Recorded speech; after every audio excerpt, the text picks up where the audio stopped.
All right, Joe, we are back on the podcast where we are training men in spiritual fitness. And we are doing that through an 8-week challenge right now where we're looking at and surrounding ourselves with the life of Hudson Taylor. We're calling it the Hero Challenge.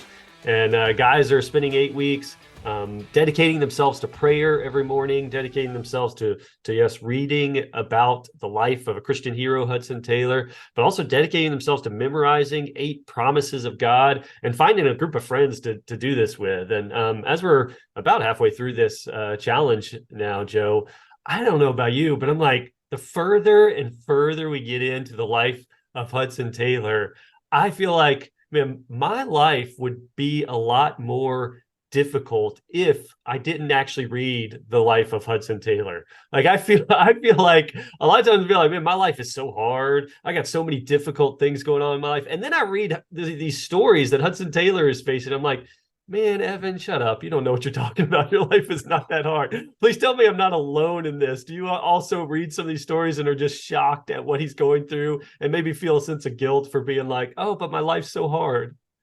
Yeah, he just kind of pulls the rug of self-pity from my feet. It's like, whatever I'm feeling, whatever the problem is. And it's not just that his problems are greater, because they actually are. He's going Yeah, through worse things than I am. yeah. But he actually has such, a better attitude toward it all Ah, than I do. It's like on both fronts, I'm just yeah. not looking good as I Yes. read this.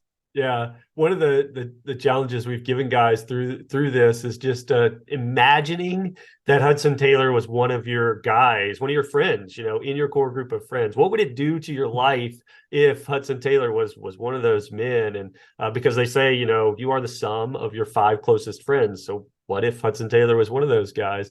And I don't know, as I'm reading some of about Hudson Taylor, I know that I want Hudson as one of my friends. Like I want him close to me to so that I can become more like him. But I'm wondering now at this point if Hudson Taylor would want me as a friend. Honestly, that's one of the reflections I'm having as I'm reading this stuff. Because man, there were a couple of times in the 3 chapters guys are going to read this week. There were a few times in particular where I'm yelling at Hudson, like, stop. Like, dude, just turn around, man. Turn around, go the other way. What are you thinking? Like, it's okay. Just go ahead and give up, man. Just go ahead and turn around. I'm seeing in myself how good of a friend I really am and how encouraging I really am. Because there are times I'm like, thank goodness I wasn't alongside Hudson Taylor, because I think I would have been more of a discouragement to him. And that's, it kind of gets us to part of what I want to talk about today is we see at this point in the life of Hudson Taylor, he spent all his time training, all his time preparing to go to China. He finally gets there, right? He finally gets there. And what we see is just, man, perhaps a lot of disappointment, discouragement, danger, like immediate danger. And then we get to see his reaction to that. But it had me kind of just thinking big picture for guys. What do we do with adversity? What do we do when we face dangerous men? What do we do when we just face discouragement? Because that's exactly what Hudson Taylor is walking into, and hopefully makes us self-reflect.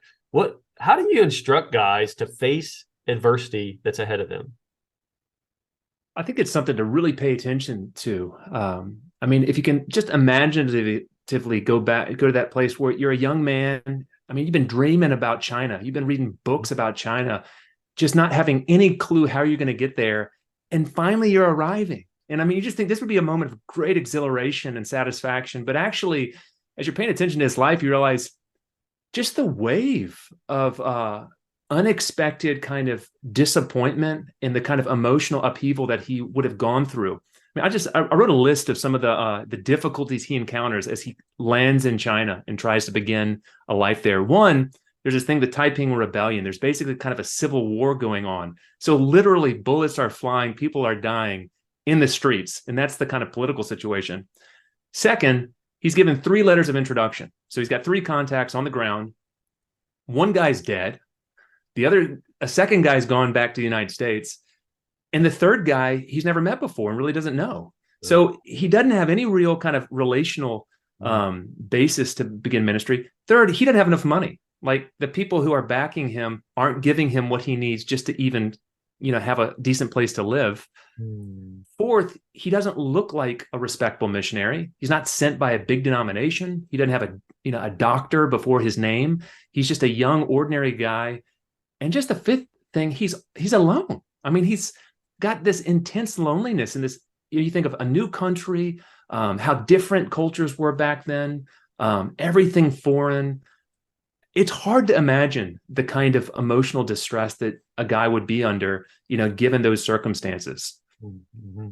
Yeah, and then we look at, okay, what he does with it, which is the shocking part, right? Because here we are. We all probably aren't going to face that level of disappointment or discouragement or danger. Maybe we will. I mean, who knows? But we will at some point. I think every guy can identify with the you prepare years or months even for something exciting that you're looking forward to, and then you show up the day of, and then you face disappointment, you face discouragement, and yeah, you just listed up a long list of difficult things for Hudson Taylor. But I think for a lot of us, it is that question that maybe we have inside of ourselves of fear, even moving forward towards that day of landing on the shores, because we don't know if we're quite ready for the possible disappointment that may come, the possible discouragement that may come, the possible danger that's ahead. So give us, let's highlight for guys, what did Hudson Taylor do? What did our friend Hudson Taylor, how would the story he's telling us of how he handled this? Yeah, guys, be ready for some conviction. So think, how would you handle those kind of circumstances? What would your attitude, what would your frustration toward God be? What's incredible is in the book we're reading, I mean, he has this, he reflects back on this experience, and this is Hudson Taylor's comments. He says, the cold and even the hunger, the watchings and sleeplessness of nights in danger, and the feeling at times of utter isolation and helplessness were well and wisely chosen and tenderly and lovingly meted out. What circumstances could have rendered the word of God more sweet, the presence of God more real, the help of God more precious? In other words, he believed that this was God's loving and wise plan. And this was actually the opportunity for all of the things that he'd studied to become real in his life. I mean, I'd love to say that that's how I go into the unexpected crisis and how I reflect back. It's not right now, but my hope is that even through this challenge, I'm becoming a little bit more in my attitudes like Hudson Taylor. Yeah, I see so much in this, like trust is a cheat code, man. That's what I'm seeing in the life of Hudson Taylor. Like the faith he has in God, the trust he has, it's a cheat code that propels him through all of this danger, propels him through all of the discouragement and difficulty. And you can see him leaning back in these times of danger and difficulty on the trust that he has in God. Yeah, what time could be more sweet with God as he faces all this? It's like, man, but it is that cheat code of that trust in God that's moving him forward. And we see, I think it's interesting, one of the things you notice about a guy like Hudson Taylor as he faces time and time again discouragement and difficulty, because he, even in the next chapter, he gets bloodied up, right? He's getting beat up and everything. But what is the pattern that we begin to see in the life of Hudson Taylor? You see danger, you just see discouragement, and when he faces that, what comes out of him? This is another convicting thought. It's constantly scripture, the promises of God, he explicitly says, and hymns. He's quoting hymns. Like what that's what's coming out of this guy as he's facing these things. How do we begin to become those kind of guys? I mean, you can just see, I mean, he stored in his heart, the truth that he needed for those critical moments in his life. And I mean, you just mentioned that story where they're headed in. It's his first kind of interior mission trip with a friend. Everybody, it's a kind of funny moment because everybody's telling him not to go. I mean, even like it's not a taxi driver, but the guy with the wheelbarrow says, "Look, I'm turning back." I mean, they're headed right into danger when finally they get grabbed by some soldiers, and like you said, they're getting beaten up. They're quoting hymns to each other, but the fact that they even know hymns they can quote, that's what's remarkable. Yeah. And so I think that's a call for us. I mean, this is why meditating on gospel truth, memorizing scripture, hymn workouts, all the things that we talk about, the cross training, guys, this is for those moments when you're in the trenches, whatever those trenches might look like in your particular, life. Yeah. If the question is, how do guys begin to prepare for adversity? How do guys begin to prepare for disappointment and discouragement? It's yeah, be prepared for it is the ultimate answer. Like Right. you have to be prepared by a lot of it is we talk a lot about the fundamentals, like know and have the habits of those fundamentals of godliness built in. Look, there's never a bad time to pray. It's not like there's bad, but the best time to build a prayer habit is before you go into a war-torn country, right? Right. The best time to have the promises of God written on your heart is before you go into that place where it's like, man, I may be discouraged or disappointed. So nailing the fundamentals now, wherever guys are at, are huge because that's what you're going to lean back on. That's what you're going to default to in those times when you're getting bloodied and bruised, whatever the disappointment may look like, and the danger may look like in your situation. So yeah, guys, just seeing that now, like, hey, it's kind of weird maybe for you to say, oh, let's meditate on a hymn, memorize a hymn, let's memorize scripture. That's difficult. What's more difficult than that is facing hard situations in life and not having that to lean back on, not having that trust as a cheat code, to propel you forward. All right, so I want to fast forward to the next chapter because there's a shout out for Scotland in here, Joe. All right, all my Scottish friends, y'all get a shout out here. I was not expecting, but he mentions a guy, William Burns, and he mentions Scotland here. Give me some backstory here because I have no idea who this is. Okay, so one of his close friends, I mean, this is one of the guys who he walks most close with in his whole kind of ministry in China, but at least for a season, it's a guy named William Burns. And guys need to know that William Burns is really every bit as remarkable as Hudson Taylor. A little bit of his backstory. So he was Scottish. When he was in his early 20s, he graduated from seminary. And there's a pretty famous pastor named Robert Murray McCheyne. And McCheyne was headed off to do a mission in Israel. And so this young preacher, this guy, William Burns, is going to go take Robert Murray McCheyne's church in Dundee. So he's kind of preaching in Dundee. And then he goes and he takes a service at another place called Kilsyth. And something just begins to happen. And 1,400 people all of a sudden show up on a rainy day because they want to go to church. And then that night, 4,000 show up because they want to go to church. Oh. Revival breaks out in this place that William Burns is preaching. He goes back to Dundee. Revival breaks out there. They've got a communion service with like 15,000 people. This guy is a guy who saw revival in Scotland. He then is a missionary over in Canada, preaching in multiple languages in different parts of the Wild West out that direction. And then he feels called and he goes to China. And so you got to realize, here's a guy a little bit more mature who's had incredible experiences with God, becoming Hudson Taylor's friend. And so we're talking about needing friends like Hudson Taylor. We got to realize Hudson Taylor didn't grow up all by himself. He had guys like William Burns. And just to give you a little flavor of William Burns, I found a great quote from him. This is the kind of man that he was.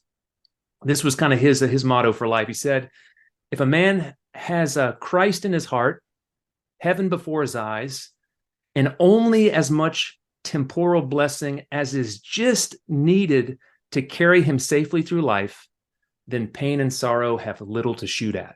So if you're just clinging to Jesus, if you're not clinging to material comfort, you don't have a whole lot to lose. And so this is the kind of guy that steps into Hudson Taylor's life and talk about iron sharpening iron. These are two guys that can really begin to minister to each other as they minister to the people in China. Hearing that story reminds me of, one of the things I tell guys often is you never know if the next guy you meet will turn out to be your next best friend. Like you'd be surprised at, friendships that come along the way, and that friendships will come if you will begin to pursue relationships.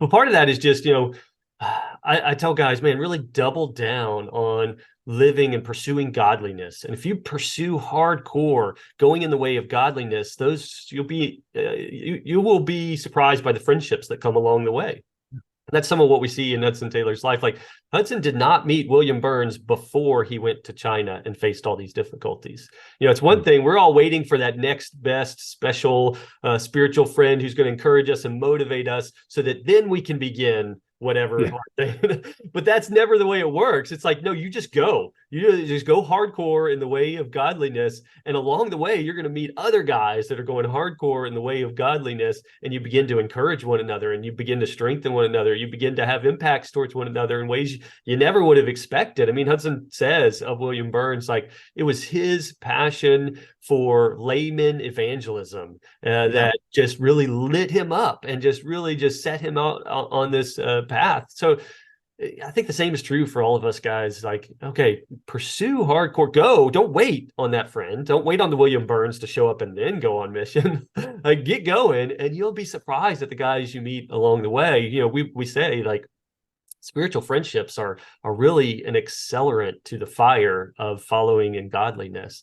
And so I think it's one of those things where we've got to evaluate, man, who are those guys around me that are just adding accelerant? And maybe even I would encourage guys to maybe take some time this week in their group of friends to tell some of those stories. Like, who are some of those William Burns in your life that you've met along the way that have propelled you forward? And because those are fun stories to tell, those are inspiring stories to tell. We need to hear that to encourage us to not stay isolated in this, following God and going on our particular mission. Yeah. Yeah. If Hudson Taylor needed friends, we need friends too. And Yeah. so you make this has to be part of our challenge, is to actually not live in isolation and to have these kind of relationships. Yeah. All right. I got a question for you.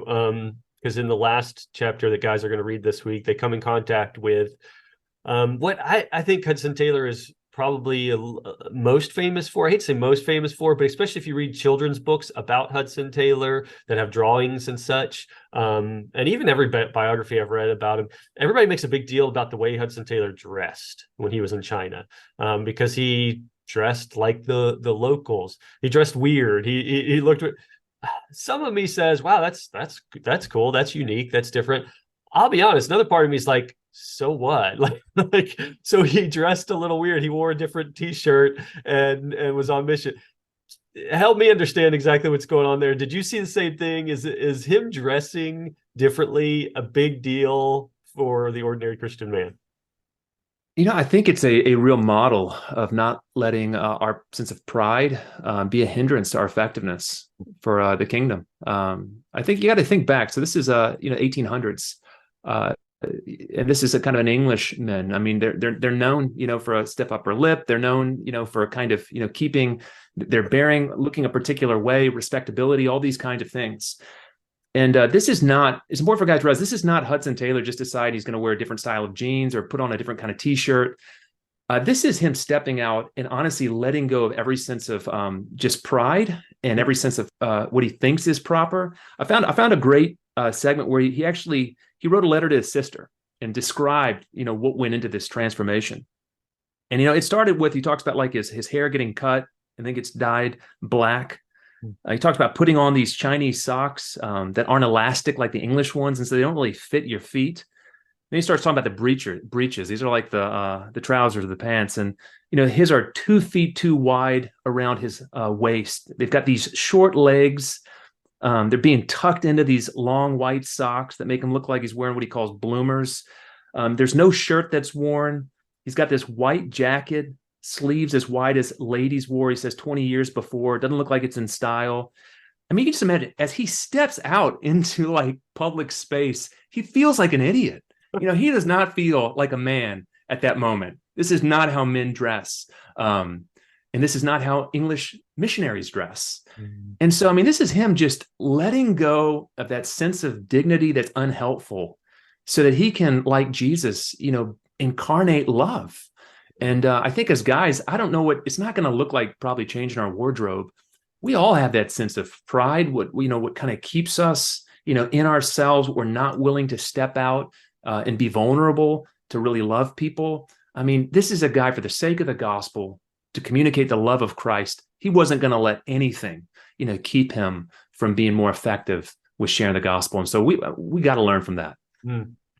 Yeah, it does make me think of the the question of what are you willing to do for the things that you are discontent for? So some of this made me think back to the Apostle Paul, and just I love reading of the Apostle Paul's contentment. He's a real inspiration, obviously telling us to be content in any and every situation. But then there's this piece of Paul that is super discontent, and it's that he is very discontent with the lost people around him. He can't stand the thought of lost people being around, and so he kind of goes to extremes to fight back that one piece of his life where he's discontent. And I guess I see that in Hudson Taylor. Like, gosh, he's broke. He's got no friends when he shows up. It's war torn, but he's super content. Like he's got this inner peace, contentment. But there is this one side of him where he's like, he is discontent with the thought of there being people on the inside of China that have never heard the gospel. And he's so discontent with it that he'll dress weird. He'll be crazy. He'll look like an idiot. He'll do whatever. And I think that's got to be a propelling force for us at some point. Yeah, it reminds me, Spurgeon's got a great book, and it's I'm going to get the title wrong, but it's to the effect of kind of the eccentric leader. And he goes back to the meaning of eccentric, meaning on the outside of the center. And what he basically does is go through all the effective people, Christian ministers through the ages, and how none of them were normal. None of them fit in. All of them looked weird and looked foolish in their age, but that's what made them effective. Yeah. And I think, we all have to be eccentric. Like, if we just fit in our normal guys, that's not a recipe that leads to, much effective work for the kingdom. And so, let's think about those ways. How do we think outside the box? How do we break the mold? What are the small things that we could do that really enable us to reach out and love in a radical way that, catches the notice of people around us? Jesus, that's what he did. That's what, Paul did. Like you said, that's what Hudson Taylor did. How do we do it as well? Yeah. All right, guys. Well, I hope you will go this week, read these chapters, discuss it with your friends, kind of take some of what we've talked about. These are, again, we want to try to act like a tour guide through the book of this autobiography of Hudson Taylor and tell you, man, you got to see these things. And definitely, if you see nothing else in the chapters this week, see that pattern that is developing, that's already there in Hudson Taylor's life, where yes, he faces disappointment. Yes, he faces discouragement. Yes, he faces danger, and it's going to continue to come, but he's always leaning back on the promises of God. He's always leaning back on things like hymns that are deep within him. So you cannot do this challenge without actually memorizing and meditating on those promises of God that we're giving you, because we feel like that is what's setting you up to be the kind of guy you want to be, whatever it is that your future faces. And I will, shameless plug. Let me see if I've got a copy. Oh, I do right here. And hymn workouts. All right. This is Joe's book, Hymn Workouts. If you want to be the kind of guy who actually knows hymns and maybe even memorizes a hymn, we've got a book of 100 different hymns that you can meditate on, and that will provide that fruitfulness that you want in a time of danger, discouragement, and difficulty. So check that out. But you guys get together this week, have a good time talking about your friend Hudson Taylor, see what he does in your life, and y'all join us next week on the Cross Training Ministries podcast.